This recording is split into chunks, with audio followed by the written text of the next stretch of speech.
Voilà maintenant 1 an et demi que ce geste est rentré dans leurs habitudes dès qu'ils retrouvent leurs collègues de bureau. Ces salariés d'une entreprise de métallurgie du Pas-de-Calais enfilent leur masque pour toute la journée. Une certaine lassitude commence à s'installer.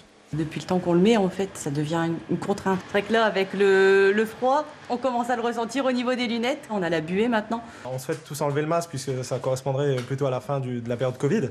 Après, on a aussi l'expérience de l'année dernière et se dire de retomber dans une période où on pourrait être amené à être reconfiné, etc.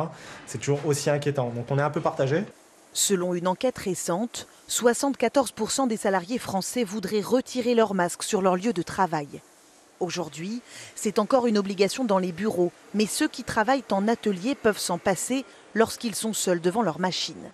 À chaque interaction, en revanche, pas le choix, il faut se remasquer. Et peu importe si ici, les 20 salariés sont tous vaccinés, sauf un. À partir du moment où on est vacciné, je vois pas l'intérêt. Il y a moins de risques, on est tous loin les uns des autres. Je vois pas trop l'intérêt d'à chaque fois de devoir le mettre, l'enlever. Alors pour tomber le masque définitivement, faut-il imposer le pass sanitaire en entreprise? 67% des salariés français y sont favorables.